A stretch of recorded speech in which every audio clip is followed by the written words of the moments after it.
Hi friends, இன்றைக்கி நம்ம Cola மீன் குழம்பு வைப்பது எப்படின்னு பார்க்கலாம். ஆல்ரெடி நான் கோலா மீன் வாங்கி நல்லா உப்பு போட்டு கழுவி மஞ்சத்தூள் போட்டு வச்சுட்டேன். ஏன்னா அப்போ தான் அந்த ஸ்மெல்லாம் வராது. அப்புறம் வறுக்கிறதுக்கு கொஞ்சமாக சங்கரா மீன் எடுத்து அதையும் நல்லா உப்பு போட்டு மஞ்சத்தூள் போட்டு கழுவி வச்சுட்டேன். இப்போ வந்து பார்த்திங்கன்னா இதுக்கு என்ன தேவையான பெரிய வெங்காயம் ஒன்று எடுத்துக்கோங்க. சின்ன வெங்காயம் சொல்லுவாங்கள்ல, அது ஒரு 5-6 எடுத்துக்கோங்க. அதுக்கப்புறம் ஒரு பல் பூண்டு, அதான் ஒரு பெரிய பூண்டு எடுத்துக்கோங்க. 3 பெரிய சைஸ் தக்காளி, தேவையான அளவு கறிவேப்பிலை எடுத்துக்கோங்க. இப்போ வந்து நம்ம மீன் குழம்பு வைக்கிற சட்டி எடுத்துகிட்டு எண்ணெய் ஒரு 4 ஸ்பூன் இல்லைனா ஒரு 5 ஸ்பூன் உங்களுக்கு எவ்வளோ தேவைப்படுதோ போட்டுக்கிட்டு 1 ஸ்பூன் வந்து நம்ம கடுகு போட்டுக்கலாம். கடுகு நல்லா பொரிஞ்ச பிறகு கொஞ்ச நேரம் கழித்து நம்ம வெந்தயம் போட்டுக்கலாம். வெந்தயம் போடும்போது வெந்தயம் வந்து தீயை விட்டுடக்கூடாது, கருக விட்டுடக்கூடாது. கருக விட்டுட்டிங்கன்னா அது கசப்பு தன்மை வந்து நம்மளுக்கு கொடுத்துரும். ஸோ நம்ம வந்து எப்பவுமே வந்து வெந்தயம் போட்ட வந்து ஒரு ப்ரௌனிஷ் கலர் வந்தோடனே நம்ம வந்து பூண்டை ஆட் பண்ணிக்கலாம். பூண்டும் வந்து ஒரு மாதிரி கோல்டன் கலர் அந்த மாதிரி வந்துச்சுன்னா நம்மளுக்கு அது நச்சு ஒரு மாதிரி இருக்காது. அப்புறம் அந்த பச்சை வாசனை போகிற அளவுக்கு நம்ம வதக்கிக்கலாம்.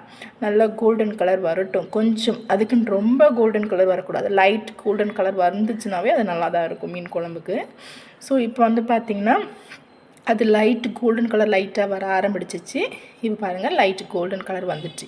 இதுதான் அது வந்து கரெக்டான டைம். இந்த டைமில் வந்து நம்ம கூட வெங்காயம் ஆட் பண்ணிக்கலாம்.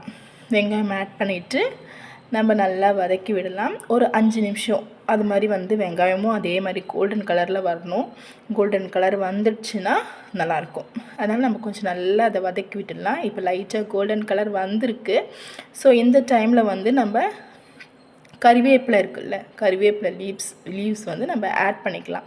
இந்த டைமில் போட்டால் தான் அதுவும் கொஞ்சம் வதங்கும். கறிவேப்பிலை லீவ்ஸும் கொஞ்சம் வதங்கும். ஸோ நம்ம கறிவேப்பிலை லீவ்ஸ் இந்த டைமில் ஆட் பண்ணால் கரெக்டாக இருக்கும். ஸோ இது ரெண்டும் நல்லா வதக்கி விடுங்க.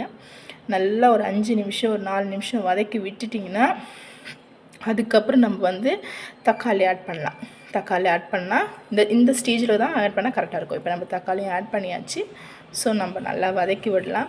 இது நல்லா வந்து கொஞ்சம் கிரேவி மாதிரி கொஞ்சம் ஒரு லைட்டாக வரும். அதுலேயே வந்து பார்த்திங்கன்னா நமக்கு தெரியும் ஃபுல்லாக நம்ம நல்லா மழிஞ்சி நல்லா ஒரு கிரேவி மாதிரி வரும். ஸோ அது வரைக்கும் நம்ம நல்லா வதக்கி விடலாம்.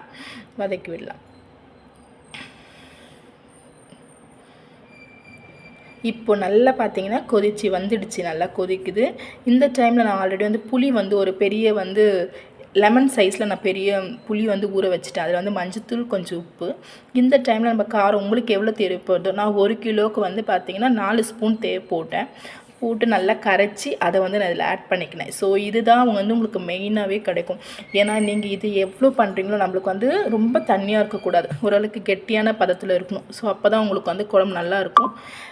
இப்போ நல்லா பார்த்தீங்கன்னா குழம்பு கொதி வந்துச்சு. இது மாதிரி நல்லா நீங்கள் வந்து லோ ஃப்ளேமில் வச்சு கொதி வரணும். நம்ம ஃபாஸ்ட்டாக வச்சிடக்கூடாது, லோ ஃப்ளேமில் வச்சு நல்லா கொதிக்கும் போது அது நல்லா கெட்டியாக வரும். ஸோ இந்த மாதிரி ஸ்டேஜில் வந்து நம்ம மீனை ஆட் பண்ணிக்கணும். மீனை ஆட் பண்ணிவிட்டு நல்லா ஒரு மூடி போட்டு மூடிட்டு ஒரு 2-3 கொதி வந்தோடனே நம்ம என்ன பண்ணணும்னா ஆஃப் பண்ணிடணும்.